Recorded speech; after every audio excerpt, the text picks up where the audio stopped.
नमस्कार, दृष्टि आईएएस के टुडेज जी के प्रोग्राम में आपका स्वागत है। शुरुआत करते हैं पिछले सेशन के रिकैप से। पहला प्रश्न था, जलवायु परिवर्तन पर अंतर सरकारी पैनल यानी inter governmental panel on climate change के संबंध में निम्नलिखित कथनों पर विचार कीजिए। 1. इसे विश्व मौसम विज्ञान संगठन यानी WMO और संयुक्त राष्ट्र पर्यावरण कार्यक्रम यानी UNEP द्वारा स्थापित किया गया था। 2. मूल्यांकन रिपोर्ट का वर्किंग ग्रुप 1 उन कार्रवाइयों से संबंधित है जो जलवायु परिवर्तन से निपटने के लिए की जा सकती हैं। उपरोक्त में से कौन सा यहाँ से कथन सही है या फिर है? इसका सही जवाब था केवल 1। अगला प्रश्न था, मलेरिया के संबंध में निम्नलिखित कथनों पर विचार कीजिए। 1. मलेरिया पैदा करने वाले परजीवी मनुष्य की यकृत कोशिकाओं में तेजी से बढ़ते हैं। 2. परजीवी संक्रमित मादा एडीज इजिप्टी मच्छरों के काटने से फैलते हैं। 3. इस बीमारी की रोकथाम की जा सकती है और इसका इलाज भी उपलब्ध है। उपरोक्त में से कौन सा यहाँ से कथन सही है या फिर है? इसका सही जवाब था केवल 1 और 3। अगला प्रश्न था, यूरोपीय संघ के संबंध में निम्नलिखित कथनों पर विचार कीजिए। 1. लिस्बन की संधि ने यूरोपीय संघ को अंतर्राष्ट्रीय संधियों पर हस्ताक्षर करने के लिए अधिकृत करने की शक्तियां दी। 2. यूरोजोन यूरोपीय संघ में एक वीजा मुक्त यात्रा क्षेत्र है। 3. 2012 में यूरोपीय संघ को नोबेल शांति पुरस्कार मिला।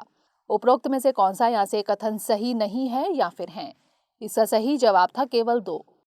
अगला प्रश्न था, निम्नलिखित कथनों पर विचार कीजिए। 1. रूस और यूक्रेन दुनिया के सूरजमुखी के तेल का लगभग 80% निर्यात करते हैं। 2. भारत में खाद्य तिलहनों के उत्पादन को बढ़ाने के लिए पीली क्रांति शुरू की गई थी। 3. भारत विश्व में खाद्य तेलों का सबसे बड़ा आयातक है। उपरोक्त में से कौन सा यहाँ से कथन सही है या फिर है? इसका सही जवाब था 1, 2 और 3। अगला प्रश्न था, निम्नलिखित कथनों पर विचार कीजिए। 1. जन औषधि केंद्रों की स्थापना स्वयं सहायता समूहों यानी SHGs और गैर सरकारी संगठनों द्वारा अस्पताल परिसर के बाहर कहीं भी की जा सकती है। 2. प्रधानमंत्री भारतीय जन औषधि परियोजना आयुष मंत्रालय की ओर से शुरू किया गया एक अभियान है। उपरोक्त में से कौन सा यहाँ से कथन सही है या फिर है? इसका सही जवाब था केवल 1। अगला प्रश्न था, निम्नलिखित कथनों पर विचार कीजिए। 1. रूस के पास दुनिया में परमाणु हथियारों का सबसे बड़ा भंडार है। 2. जार बाम्बा अब तक बनाया और परीक्षण किया गया सबसे शक्तिशाली परमाणु हथियार है। 3. उत्तर कोरिया एक गैर परमाणु हथियार देश के रूप में NPT में शामिल हुआ, लेकिन 2003 में NPT से अपना नाम वापस ले लिया। ऊपर दिए गए कथनों में से कौन सा यहाँ से सही है या फिर है? इसका सही जवाब था उपरोक्त सभी। अगला प्रश्न था, संयुक्त राज्य अमेरिका से कौन सा देश कोविड-19 टीकों का सबसे बड़ा प्राप्तकर्ता बन गया है? इसका सही जवाब था बांग्लादेश। अगला प्रश्न था, अनगलिल ओरुवन वन अमंग यू निम्नलिखित में से किस शख्सियत की आत्मकथा है? इसका सही जवाब था MK स्टालिन। अगला प्रश्न था, अंतर्राष्ट्रीय खगोल विज्ञान और खगोल भौतिकी ओलंपियाड यानी international olympiad on astronomy and astrophysics IOAA के संबंध में निम्नलिखित कथनों पर विचार कीजिए। 1. पहला IOAA 2010 में आयोजित किया गया था। 2. यह थाईलैंड के राजा भूमिबोल अदुल्यादेस की 80वीं जयंती मनाने के लिए किया गया था। 3. भारत ने अभी तक IOAA के किसी सत्र की मेजबानी नहीं की है। ऊपर दिए गए कथनों में से कौन सा यहाँ से सही नहीं है या फिर है? इसका सही जवाब था केवल 1 और 3। अंतिम प्रश्न था, यूक्रेन के संबंध में निम्नलिखित कथनों पर विचार कीजिए। 1. यह सकल घरेलू उत्पाद और प्रति व्यक्ति सकल राष्ट्रीय आय के मामले में यूरोप का सबसे गरीब देश है। 2. एशिया प्रशांत क्षेत्र में पाकिस्तान यूक्रेन का सबसे बड़ा निर्यातक गंतव्य है। ऊपर दिए गए कथनों में से कौन सा यहाँ से सही है या फिर है? इसका सही जवाब था केवल 1। शुरुआत करते हैं आज के सेशन की। सबसे पहले देखेंगे अभ्यास प्रश्न। निम्नलिखित कथनों पर विचार कीजिए। 1. बिमल जालान समिति बाजार अवसंरचना संस्थानों के महत्व पर जोर देती है। 2. स्टॉक एक्सचेंज, डिपॉजिटरी और क्लियरिंग कॉरपोरेशन को सामूहिक रूप से सिक्योरिटीज मार्केट इंफ्रास्ट्रक्चर इंस्टीट्यूशंस के रूप में जाना जाता है। उपरोक्त में से कौन सा यहाँ से कथन सही है या फिर है? केवल 1, केवल 2, दोनों 1 और 2 या फिर ना तो 1 और ना ही 2?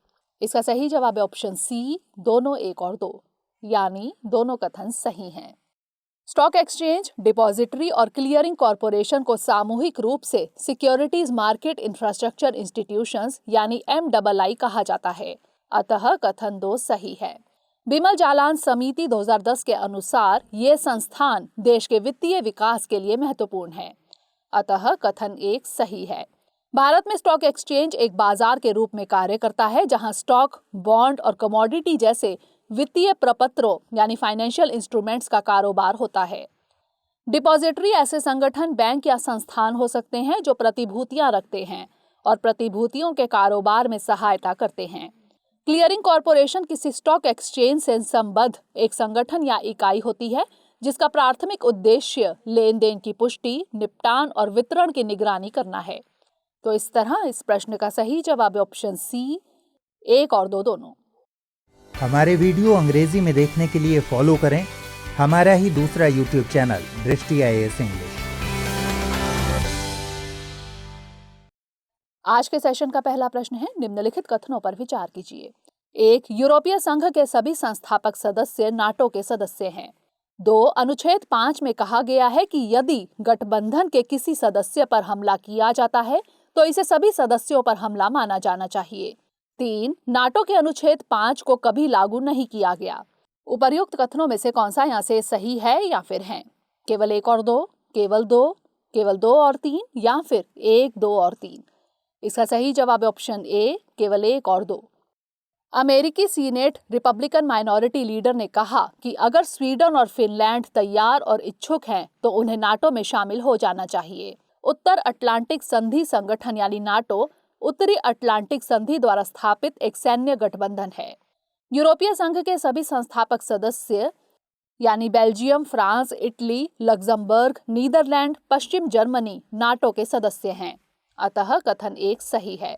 इस संधि के अनुच्छेद 5 में कहा गया है कि अगर यूरोप या उत्तरी अमेरिका में गठबंधन के किसी सदस्य पर हमला किया जाता है तो इसे सभी सदस्यों पर हमला माना जाना चाहिए। इसने पश्चिमी यूरोप को अमेरिका के परमाणु छत्र यानी न्यूक्लियर अम्ब्रेला के नीचे रखा। अतः कथन 2 सही है। अमेरिका में वर्ल्ड ट्रेड सेंटर पर 9/11 के हमलों के बाद नाटो ने केवल एक बार 12 सितंबर 2001 को अनुच्छेद 5 को लागू किया है। अतः कथन 3 सही नहीं है। तो इस तरह इस प्रश्न का सही जवाब है ऑप्शन ए, केवल 1 और 2। अगला प्रश्न है, निम्नलिखित कथनों पर विचार कीजिए। 1. देवचा पश्चिमी कोयला ब्लॉक झारखंड के चंद्रपुरा जिले में स्थित है। 2. देवचा पश्चिमी एशिया की सबसे बड़ी कोयला खदान या कोयला ब्लॉक है। उपर्युक्त कथनों में से कौन सा यहाँ से कथन सही है या फिर है? केवल 1, केवल 2, दोनों 1 और 2 या फिर ना तो 1 और ना ही 2? इसका सही जवाब है ऑप्शन बी, केवल 2। पश्चिम बंगाल सरकार की बीरभूम जिले में देवचा पश्चिमी कोयला ब्लॉक खनन परियोजना भूमि अधिग्रहण जैसे अन्य मुद्दों में फंस गई है। हाल ही में इस प्रस्तावित परियोजना के विरोध में एक रैली में 9 लोगों को गिरफ्तार किया गया था। बीरभूम कोलफील्ड क्षेत्र का देवचा पश्चिमी कोयला ब्लॉक पश्चिम बंगाल में स्थित दुनिया का दूसरा सबसे बड़ा कोयला ब्लॉक है। अतः कथन 1 सही नहीं है। कोयले के भंडार की संख्या के कारण यह कोयला खदान एशिया की सबसे बड़ी कोयला खदान या कोयला ब्लॉक है। अतः कथन 2 सही है। यह पश्चिम बंगाल की नवीनतम कोयला खदान है। तो इस तरह इस प्रश्न का सही जवाब है ऑप्शन बी, केवल 2। अगला प्रश्न है, CAATSA के संबंध में निम्नलिखित कथनों पर विचार कीजिए।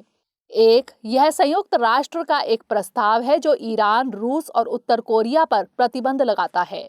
2. इसमें उन देशों के खिलाफ प्रतिबंध शामिल है जो रूस के रक्षा और खुफिया क्षेत्रों के साथ काफी लेन देन करते हैं। उपर्युक्त कथनों में से कौन सा यहाँ से कथन सही है या फिर है?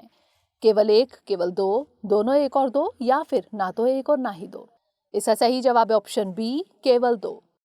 यूक्रेन संकट को लेकर रूस और पश्चिम देशों के बीच बढ़ते तनाव के साथ भारत को S-400 सौदे को लेकर CAATSA के तहत अमेरिकी प्रतिबंधों के खतरे का सामना करना पड़ रहा है। CAATSA का मतलब countering America's adversaries through sanctions act है। CAATSA संयुक्त राज्य अमेरिका का संघीय कानून है जो ईरान, उत्तर कोरिया और रूस पर प्रतिबंध लगाता है। अतः कथन 1 सही नहीं है। इसमें उन देशों के खिलाफ प्रतिबंध शामिल हैं जो रूस के रक्षा और खुफिया क्षेत्रों के साथ काफी लेन देन करते हैं। अतः कथन 2 सही है। तो इस तरह इस प्रश्न का सही जवाब है ऑप्शन बी, केवल 2। अगला प्रश्न है, निम्नलिखित कथनों पर विचार कीजिए। 1. पाकिस्तान के पास अपने बासमती चावल के लिए भौगोलिक संकेत यानी जीआई टैग है। 2. वैश्विक उत्पादन में लगभग 70% हिस्सेदारी के साथ भारत बासमती चावल का सबसे बड़ा उत्पादक देश है। 3. सऊदी अरब वर्ष 2021 में भारतीय चावल का प्रमुख आयातक था। उपर्युक्त कथनों में से कौन सा यहाँ से कथन सही है या फिर है? केवल 1, केवल 1 और 2, केवल 2 और 3 या फिर 1, 2 और 3? इसका सही जवाब है ऑप्शन डी, 1, 2 और 3, यानी सभी कथन सही हैं। हाल ही में बताया गया कि भारतीय कृषि अनुसंधान संस्थान यानी IARI द्वारा बासमती चावल की विकसित की गई 2 किस्मों ने भारत से लंबे सुगंधित चावल के संचयी निर्यात के कुल मूल्य में 70% योगदान दिया है। पाकिस्तान ने अपने भौगोलिक संकेत अधिनियम 2020 के तहत अपने बासमती चावल के लिए भौगोलिक संकेतक यानी जीआई टैग प्राप्त किया। अतः कथन 1 सही है। भारत वैश्विक उत्पादन में लगभग 70% हिस्सेदारी के साथ बासमती चावल का सबसे बड़ा उत्पादक देश है। अतः कथन 2 सही है। वित्तीय वर्ष 2021 में 78 बिलियन रुपए से अधिक के निर्यात मूल्य के साथ सऊदी अरब भारतीय चावल का प्रमुख आयातक था। अतः कथन 3 भी सही है। तो इस तरह इस प्रश्न का सही जवाब है ऑप्शन डी, 1, 2 और 3। अगला प्रश्न है, निम्नलिखित कथनों पर विचार कीजिए। 1. मॉन्ट्रियक्स कन्वेंशन अंतर्राष्ट्रीय महत्व की आर्द्र भूमियों की सूची पर आर्द्र भूमि स्थलों का एक रजिस्टर है। 2. भूमध्य सागर अटलांटिक महासागर से जुड़ा एक समुद्र है। 3. मॉन्ट्रियक्स कन्वेंशन के अनुसार बोस्पोरस और डार्डानेल्स दोनों जलडमरू मध्य पर तुर्की का नियंत्रण है। उपर्युक्त कथनों में से कौन सा यहाँ से कथन सही है या फिर है? केवल 1, केवल 1 और 2, केवल 2 और 3 या फिर केवल 3? इसका सही जवाब है ऑप्शन सी, केवल 2 और 3। मॉन्ट्रियक्स कन्वेंशन काला सागर से होकर जाने वाले समुद्री यातायात को नियंत्रित करता है। अतः कथन 1 गलत है। 1936 के मॉन्ट्रियक्स कन्वेंशन के अनुसार बोस्पोरस और डार्डानेल्स दोनों जलडमरू मध्य पर तुर्की का नियंत्रण है। अतः कथन 3 सही है। युद्ध की स्थिति में यह संधि तुर्की को नौसैनिक युद्धपोतों के पारगमन को विनियमित करने और संघर्ष में शामिल देशों से संबंधित युद्धपोतों के लिए जलडमरू मध्य को अवरुद्ध करने का अधिकार देती है। यूक्रेन में चल रही युद्ध की स्थिति अंकारा को मॉन्ट्रियक्स कन्वेंशन को सक्रिय करने के लिए अधिकृत करती है। भूमध्य सागर अटलांटिक महासागर से जुड़ा एक समुद्र है। अतः कथन 2 सही है। तो इस तरह इस प्रश्न का सही जवाब है ऑप्शन सी, केवल 2 और 3। अगला प्रश्न है, राष्ट्रीय बाल अधिकार संरक्षण आयोग यानी NCPCR के संबंध में निम्नलिखित कथनों पर विचार कीजिए। 1. इसकी स्थापना 2005 में हुई थी। 2. यह एक संवैधानिक निकाय है। 3. यह सामाजिक न्याय और अधिकारिता मंत्रालय के तत्वाधान में काम करता है। ऊपर दिए गए कथनों में से कौन सा यहाँ से सही है या फिर है? केवल 1, केवल 1 और 2, केवल 1 और 3 या फिर उपर्युक्त कथनों में से कोई नहीं? इसका सही जवाब है ऑप्शन डी, उपर्युक्त कथनों में से कोई नहीं, यानी सभी कथन गलत हैं। महिला एवं बाल विकास मंत्री ने राष्ट्रीय बाल अधिकार संरक्षण आयोग यानी NCPCR के 17वें स्थापना दिवस पर संस्थान के नए आदर्श वाक्य का शुभारंभ किया। जान लेते हैं NCPCR यानी राष्ट्रीय बाल अधिकार संरक्षण आयोग के बारे में। इसे संसद के एक अधिनियम बाल अधिकार संरक्षण आयोग यानी CPCR अधिनियम 2005 के तहत स्थापित किया गया था। अतः कथन 1 सही नहीं है। यह एक सांविधिक निकाय है। अतः कथन 2 सही नहीं है। यह बाल अधिकार संरक्षण आयोग यानी CPCR अधिनियम 2005 के अंतर्गत आता है। यह महिला एवं बाल विकास मंत्रालय भारत सरकार के प्रशासनिक नियंत्रण में काम करता है। अतः कथन 3 भी सही नहीं है। इस आयोग का उद्देश्य यह सुनिश्चित करना है कि सभी कानून, नीतियां, कार्यक्रम और प्रशासनिक तंत्र भारत के संविधान में निहित बाल अधिकार परिप्रेक्ष्य के अनुरूप हैं। तो इस तरह इस प्रश्न का सही जवाब है ऑप्शन डी, उपर्युक्त कथनों में से कोई नहीं। अगला प्रश्न है, राष्ट्रीय स्टार्टअप पुरस्कारों के संबंध में निम्नलिखित कथनों पर विचार कीजिए। 1. प्रत्येक विजेता स्टार्टअप को 5 लाख रुपए का नगद पुरस्कार दिया जाएगा। 2, यह केवल 17 क्षेत्रों और 7 विशेष श्रेणियों में प्रदान किया जाएगा। 3, इसे नीति आयोग द्वारा लॉन्च किया गया है। ऊपर दिए गए कथनों में से कौन सा यहाँ से सही है या फिर है? केवल 1 और 2, केवल 2 और 3, केवल 1 और 3 या फिर केवल 1, 2 और 3? इसका सही जवाब है ऑप्शन ए, केवल 1 और 2। सरकार ने 17 क्षेत्रों और 7 विशेष श्रेणियों में राष्ट्रीय स्टार्टअप पुरस्कार 2022 के लिए आवेदन आमंत्रित किए हैं, अतः कथन 2 सही है। उद्योग और आंतरिक व्यापार संवर्धन विभाग ने राष्ट्रीय स्टार्टअप पुरस्कारों का तीसरा संस्करण लॉन्च किया है, अतः कथन 3 सही नहीं है। 17 क्षेत्रों में कृषि, पशुपालन, निर्माण, पेयजल, शिक्षा और कौशल विकास, ऊर्जा, पर्यावरण और फिनटेक भी शामिल हैं। प्रत्येक विजेता स्टार्टअप को 5 लाख रुपए का नगद पुरस्कार दिया जाएगा, अतः कथन 1 सही है। एक विजेता इंक्यूबेटर और एक विजेता एक्सीलरेटर यानी दोनों को 15-15 लाख रुपए का नगद पुरस्कार दिया जाएगा। तो इस तरह इस प्रश्न का सही जवाब है ऑप्शन ए, केवल 1 और 2। अगला प्रश्न है, रोमानिया के संबंध में निम्नलिखित कथनों पर विचार कीजिए। 1, इसके सीमावर्ती देश बुल्गारिया, यूक्रेन, हंगरी, पोलैंड और मोल्दोवा ही है। 2, यह यूरोपीय संघ का हिस्सा है। ऊपर दिए गए कथनों में से कौन सा यहाँ से सही है या फिर है? केवल 1, केवल 2, दोनों 1 और 2 या फिर ना तो 1 और ना ही 2? इसका सही जवाब है ऑप्शन बी, केवल 2। रोमानिया में भारतीय दूतावास ने यूक्रेन से निकाले गए भारतीय छात्रों को आश्वासन दिया कि विशेष उड़ानों से उन्हें रोमानिया से बाहर निकलने के लिए किसी वीजा की आवश्यकता नहीं है। जान लेते हैं रोमानिया के बारे में। रोमानिया मध्य पूर्वी और दक्षिण पूर्वी यूरोप के चौराहे पर स्थित एक देश है। इसकी सीमा दक्षिण में बुल्गारिया, उत्तर में यूक्रेन, पश्चिम में हंगरी, दक्षिण पश्चिम में सर्बिया, पूर्व में मोल्दोवा और दक्षिण पूर्व में काला सागर से लगती है, अतः कथन 1 सही नहीं है। रोमानिया यूरोप का 12वां सबसे बड़ा देश है और यूरोपीय संघ का 6ठा सबसे अधिक आबादी वाला सदस्य राज्य है, अतः कथन 2 सही है। इसकी राजधानी और सबसे बड़ा शहर बुखारेस्ट है। तो इस तरह इस प्रश्न का सही जवाब है ऑप्शन बी, केवल 2। अगला प्रश्न है, सशस्त्र बल विशेष शक्तियां अधिनियम 1958 यानी अफ्स्पा के संबंध में निम्नलिखित कथनों पर विचार कीजिए। 1, 1942 में भारत छोड़ो आंदोलन की प्रतिक्रिया में ब्रिटिश शासन ने इस अधिनियम के मूल रूप को प्रख्यापित किया था। 2, राज्यपाल को राज्य के किसी भी क्षेत्र को अशांत क्षेत्र घोषित करने का अधिकार नहीं है, क्योंकि ऐसा केवल केंद्र सरकार द्वारा ही किया जा सकता है। 3, अशांत क्षेत्र का अर्थ उस क्षेत्र से है जिसे धारा 3 के तहत अधिसूचना द्वारा फिलहाल अशांत क्षेत्र घोषित किया गया है। ऊपर दिए गए कथनों में से कौन सा यहाँ से सही है या फिर है? केवल 1 और 2, केवल 3, केवल 2 और 3 या फिर केवल 1 और 3? इसका सही जवाब है ऑप्शन डी, केवल 1 और 3। असम सरकार ने पूरे राज्य को 6 महीने तक के लिए अशांत क्षेत्र घोषित किया है। जान लेते हैं सशस्त्र बल विशेष शक्तियां अधिनियम 1958 के बारे में। 1942 में भारत छोड़ो आंदोलन की प्रतिक्रिया में ब्रिटिश शासन ने इस अधिनियम के मूल रूप को प्रख्यापित किया था, अतः कथन 1 सही है। स्वतंत्रता के बाद प्रधानमंत्री जवाहरलाल नेहरू ने इस अधिनियम को बरकरार रखने का निर्णय लिया, जिसे पहले एक अध्यादेश के रूप में लाया गया और फिर 1958 में एक अधिनियम के रूप में अधिसूचित किया गया। यह नागालैंड, मणिपुर, असम, जम्मू कश्मीर और अरुणाचल प्रदेश के कुछ हिस्सों में लागू है। अफ्स्पा सशस्त्र बलों के लिए विशेष शक्तियों का प्रावधान करता है, जो धारा 3 के तहत अशांत घोषित होने के बाद केंद्र या किसी राज्य के राज्यपाल द्वारा राज्य या उसके कुछ हिस्सों पर लगाई जा सकती है। अतः कथन 2 सही नहीं है, लेकिन कथन 3 सही है। तो इस तरह इस प्रश्न का सही जवाब है ऑप्शन डी, केवल 1 और 3।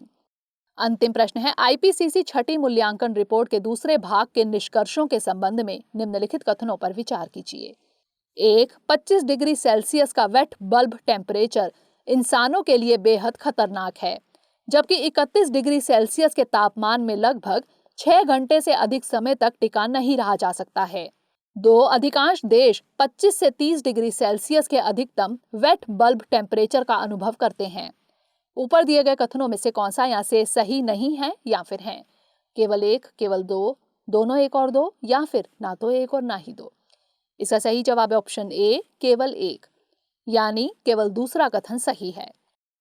जलवायु परिवर्तन पर अंतर सरकारी पैनल यानी inter governmental panel on climate change IPCC ने अपनी नवीनतम रिपोर्ट में भारत को कुछ चेतावनियां दी हैं। भारत का मुंबई शहर भीषण बाढ़ और समुद्र के स्तर में वृद्धि के उच्च जोखिम में है। अहमदाबाद अर्बन हीटलैंड का एक गंभीर मामला बन सकता है।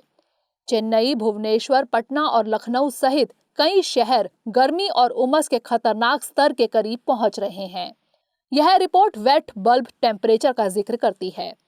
31 डिग्री सेल्सियस का वेट बल्ब टेम्परेचर इंसानों के लिए बेहद खतरनाक माना जाता है, अतः कथन एक सही नहीं है। 35 डिग्री सेल्सियस के तापमान में लगभग 6 घंटे से अधिक समय तक टिका नहीं रहा जा सकता। यहाँ तक कि तंदुरुस्त और स्वस्थ वयस्कों के लिए भी यह संभव नहीं है। वर्तमान में भारत में वेट बल्ब टेम्परेचर शायद ही कभी 31 डिग्री सेल्सियस से अधिक होता है। देश के अधिकांश हिस्सों में अधिकतम आर्द्र वल्व तापमान यानी वेट बल्ब टेम्परेचर 25 से 30 डिग्री सेल्सियस अनुभव होता है, अतः कथन 2 सही है। तो इस तरह इस प्रश्न का सही जवाब ऑप्शन ए केवल 1। अब नोट कर लेते हैं आज का अभ्यास प्रश्न। महानदी नदी के संबंध में निम्नलिखित कथनों पर विचार कीजिए। 1. यह भारत की सबसे बड़ी प्रायद्वीपीय नदी प्रणाली है। 2. भारत का सबसे ऊंचा बांध महानदी नदी पर बना है। ऊपर दिए गए कथनों में से कौन सा यहाँ से सही है या फिर है? केवल 1, केवल 2, दोनों 1 और 2 या फिर ना तो 1 और ना ही 2? इसका उत्तर हमें कमेंट सेक्शन में जरूर भेजिएगा। अगले सेशन में नए प्रश्नों के साथ मिलेंगे। तब तक के लिए पढ़ते रहिए एंड स्टे सेफ।